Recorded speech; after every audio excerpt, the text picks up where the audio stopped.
Well, hello and welcome back to Supposedly Fun. My name is Greg. I am here today to talk about the National Book Award for 2020. They announced their long lists this week, and I want to specifically talk about the long list for fiction. So I'm not going to be focusing on the other long lists that they announced this week, although I will say check out the Young People's Literature list. It always looks interesting. Translated literature has The Enlightenment of the Green Gage Tree and Hurricane Season back in contention. They were both shortlisted for the Booker International Prize. Among other books, there's a poetry list that I know nothing about any of them, so I would not be qualified to discuss that list. Nonfiction has a lot of titles that I was really unfamiliar with, and only two that I had really heard of. I think Caste, The Origins of Our Discontents by Isabel Wilkerson is probably going to be a heavy hitter in that category. I've also heard good things about my autobiography of Carson McCullers. But I'm really here to talk about the fiction list today. Let's run through the titles really quickly, and then I know three of them well because I own three of them and I have them right here. But the rest of the list is unknown to me, and that's going to be exciting. So what I wanted to do here, because I was tempted to look at the books immediately and try to see if they were something I'd be interested in reading, but then I thought, no, let's wait and I'll look at them live with you, and just kind of like I did with the Booker Prize long list earlier this year, and making a judgment off of the plot description if it sounds like something that I would be interested in reading. It's really difficult to predict the National Book Award because they can be really off the wall, and even though they announce a long list in advance, it's very hard to predict what direction they're going to go in. They tend to pick a lot of lesser known authors. They tend to have a really good diverse lineup, so it can be very difficult to predict what they're going to do. So I didn't even attempt to predict what might make the long list or not.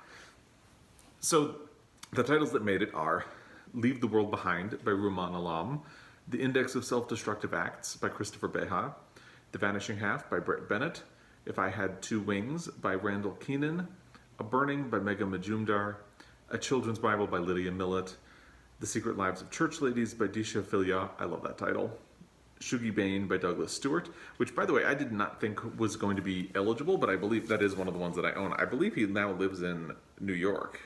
Yes, he does live in New York now, so I guess he does qualify for the National Book Award. The Great Offshore Grounds by Vanessa Veselka, and Interior Chinatown by Charles Yu.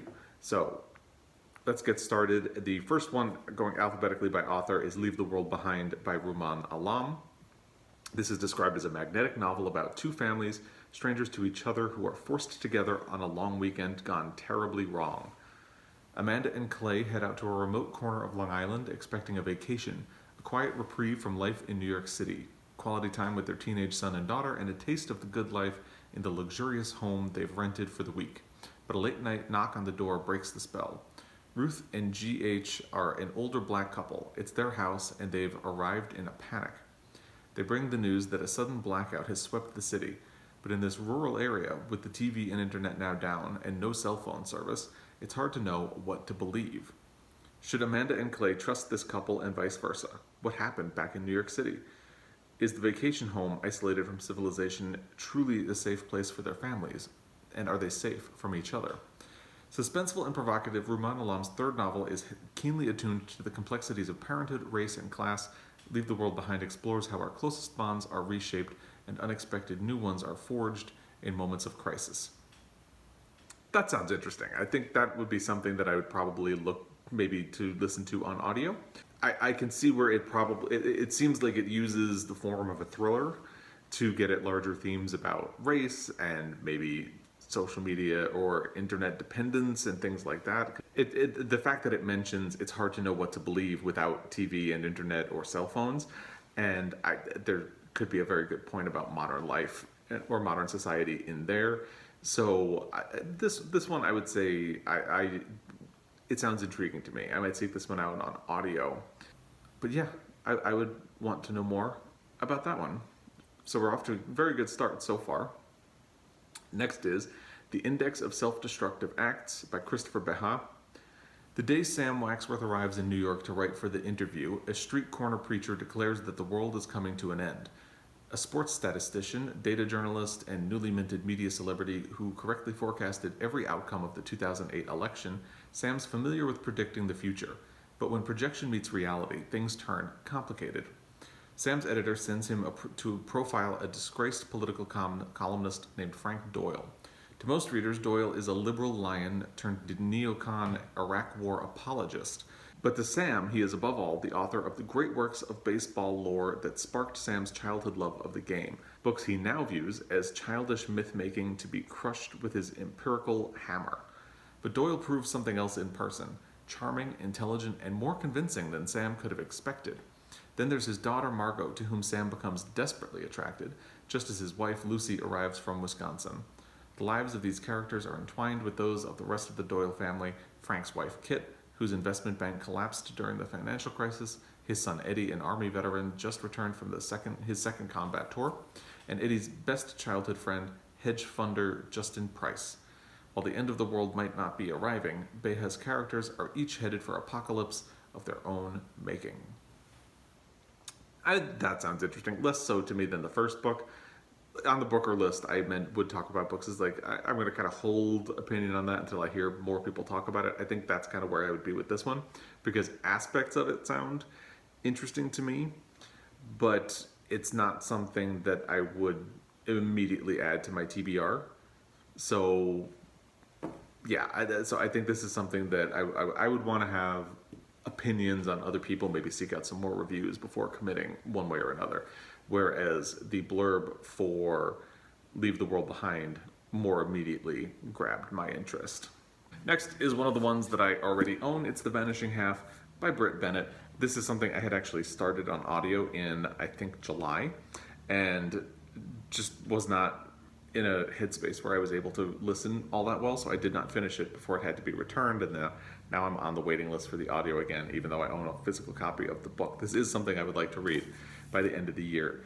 So since I'm already familiar with this one, I'm not going to read the whole blurb. I'm just going to tell you that it is about two identical twin sisters living in a black community in the South, and as they grow up, they both make choices that obviously have impacts on the rest of their lives and on each other. One of them decides to pass as white, and the other one marries a dark-skinned man and eventually ends up back in their childhood town, and it's about the different choices that they made and how they impact each other and what larger ramifications they have. It's something I'm really looking forward to getting back to and actually finishing. I had enjoyed the part of the novel that I had already read, but I think I was about at the halfway point where the perspective shifts, so a lot would depend on what happens in that part of the book. So obviously this is one that I was interested in since I already own it. And there you go. I think that this is one of the maybe three most popular, immediately recognizable books on the shortlist. The other two would be the other ones that I own, and we'll get to those. And the National Book Award tends to like newer authors, lesser known books, so it'll be interesting to see how this fares, but they also tend to love stories about race in America, so this could potentially do really well. The next book is If I Had Two Wings by Randall Kenan. When Randall Kenan's first collection was published, the New York Times called it nothing short of a wonder book. Now, with inventiveness seasoned by maturity and shot through with humor, Kenan riffs on appetites of all kinds, on the eerie persistence of history, the unstoppable losses, and unexpected salvations. In Kenan's fictional territory of Timms Creek, North Carolina, an old man rages in his nursing home, a parson beats up an adulterer, a rich man is haunted by a hog, and an elderly woman turns unwitting miracle worker. A retired plumber travels to Manhattan, where Billy Idol sweeps him into his entourage. An architect who lost his famous lover to AIDS reconnects with a high school fling. Howard Hughes seeks out the woman who once cooked him butter beans. A rich chorus of voices and visions, dreams and prophecies, marked by physicality and spirit. If I Had Two Wings is a glory. I think that sounds a little too quirky for me. I used to really like quirky books. I think that seems a little too much. Parts of it would sound interesting. This sounds like a story collection. Yes, it is a story collection. So parts of it sound interesting, like the old man raging in the nursing home, the parson beating up an adulterer, a rich man haunted by a hog starts to lose me. And then an elderly woman turns unwitting miracle worker. Cool. Retired plumber travels to Manhattan, where Billy Idol sweeps him into his entourage. That sounds... I think that's another part that loses me. And then architect who lost his famous lover to AIDS reconnecting with a high school fling. That sounds interesting to me. But then the last one is the one that loses me the most. Howard Hughes seeks out the woman who once cooked him butter beans.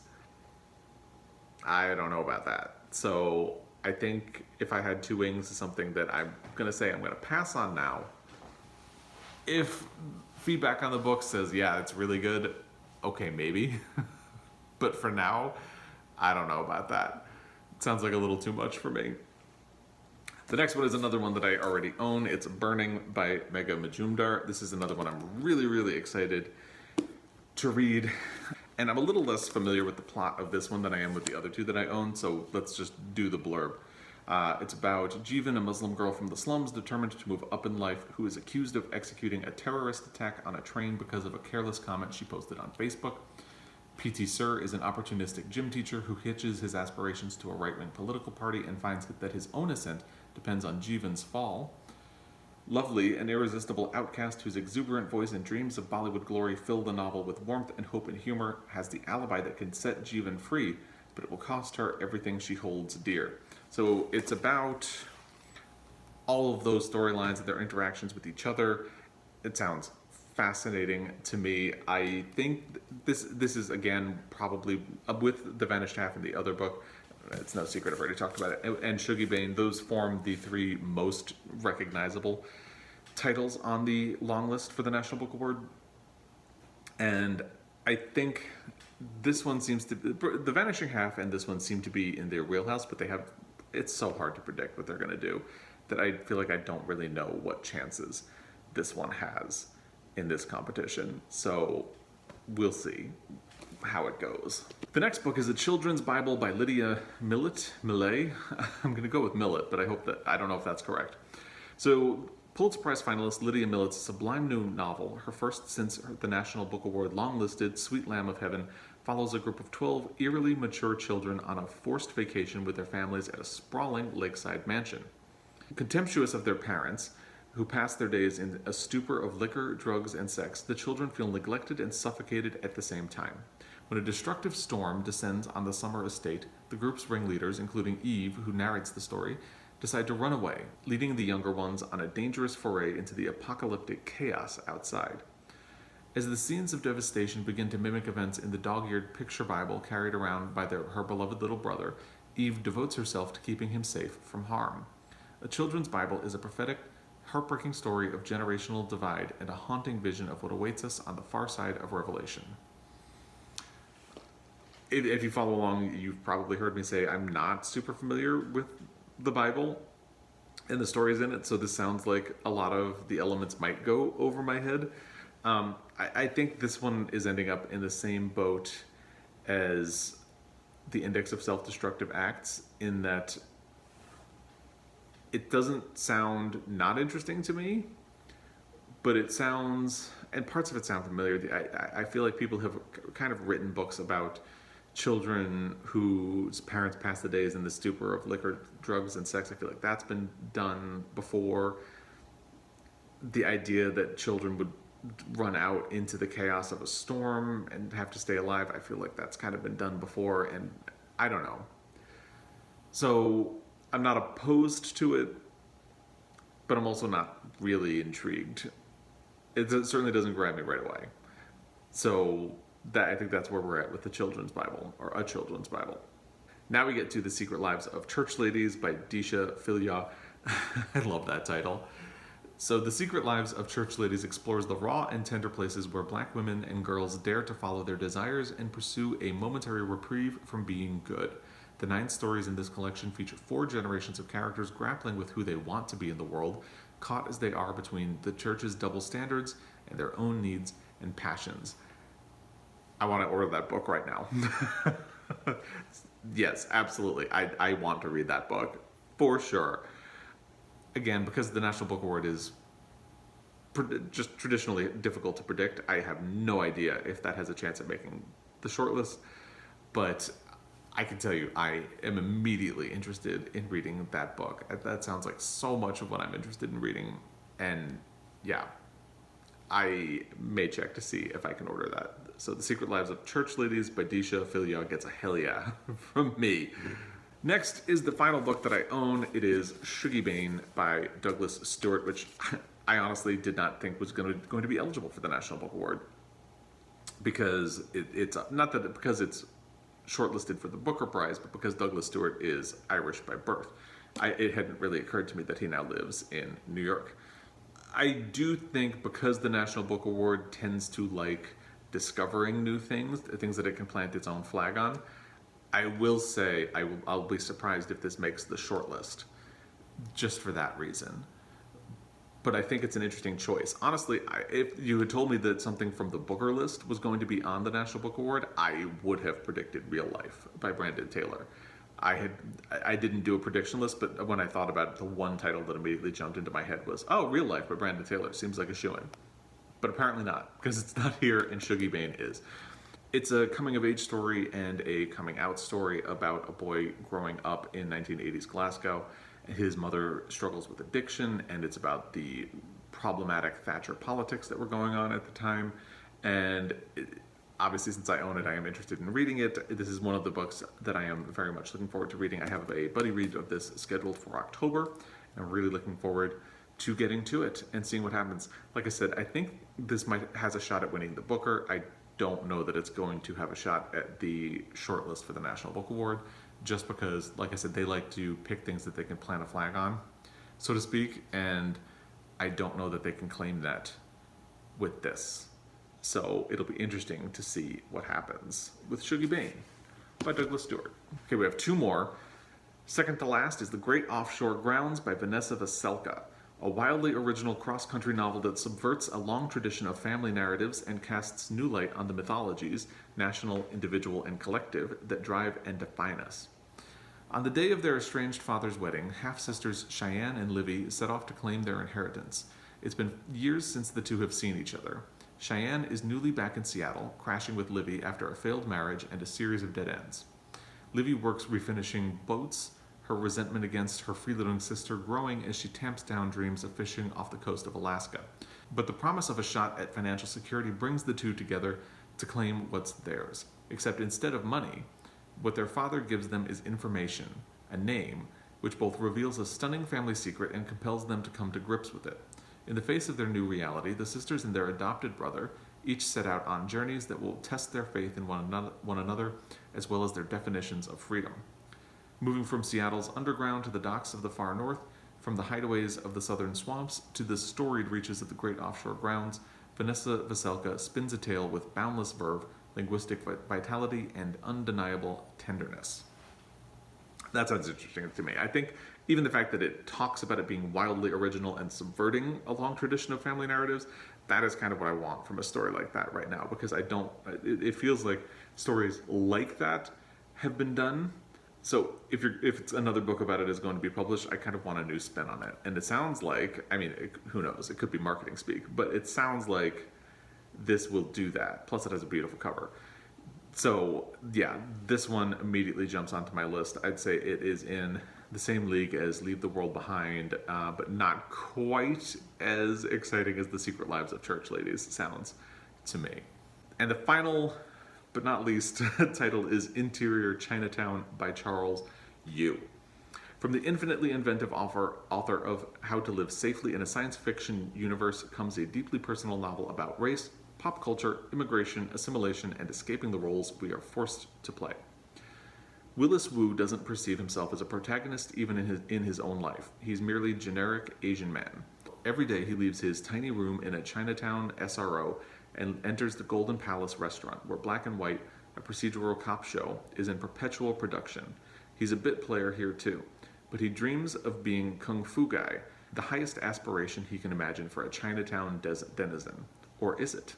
After stumbling into the spotlight, Willis finds himself launched into a wider world than he's ever known, discovering not only the secret history of Chinatown, but the buried legacy of his own family and what that means for him in today's America. Playful but heartfelt, a send-up of Hollywood tropes and Asian stereotypes, Interior Chinatown is Charles Yu's most moving, daring, and masterful novel yet. I think I'm interested in it, but I would probably read The Great Offshore Grounds first, It does seem like this is a more original take, or at least a spin on a kind of familiar topic. And it seems like the fact that it includes Hollywood tropes, of course, immediately jumps out to me, and Asian stereotypes. I feel like that is something we still struggle with a lot in America, like a lot. So it is a book I would be interested in. I think I might try to get to The Great Offshore Grounds and Leave the World Behind. It's certainly The Secret Lives of Church Ladies before this one, but it would be on my list. So again, it's impossible to predict what the National Book Award is going to do. I don't think I'm going to make a lot of predictions. I do think, I'm not sure about Sukibane, but I think A Burning and The Vanished Half have a shot at being on the short list. And then there were, I'm not sure Interior Chinatown would make the short list, so there are only 3 other spots. So I'm just gonna go with The Great Offshore Grounds, The Secret Lives of Church Ladies, and Leave the World Behind. And will that be the short list? I don't know. It's, like I said, it's impossible to predict what the National Book Award is going to do. So I'm not going to try. But I think this seems like a solid long list. And there are times when the National Book Award goes a little bit off the wall and gets a little bit crazy, and there will be a lot of titles on their long list that don't sound appealing to me. This seems like a good year. There's only really one that I immediately said, I don't know about that, and that was If I Had Two Wings by Randall, Kenan. The rest of them, I mean, a children's Bible, I don't know that it's something I would be interested in, but it sounds like a good book. So I think seems like a solid long list. But, as always, I would love to hear what you think. Is there anything you were disappointed? Like I said, I think the only book I would have said, oh yeah, that'll probably be on the National Book Awards long list, was Real Life by Brandon Taylor. So was there anything you were expecting to make this list that did not end up here? Is there anything you were thinking might make it that did show up here? Is there anything you are really hoping will make the shortlist? Have you read any of the books that I discovered for the first time here right now live? And do you have any feedback on them? I would love to hear that, especially if you have something about one of the ones that I kind of dismissed, like the Index of Self-Destructive Acts, If I Had Two Wings, a children's Bible, or The Great Offshore Grounds and Interior Chinatown. Let me know. And feedback on any of them. If you have it, drop it in the comment section down below. Let me know what you think of this long list, what you think might make the short list, and just anything you want to talk about. Sure.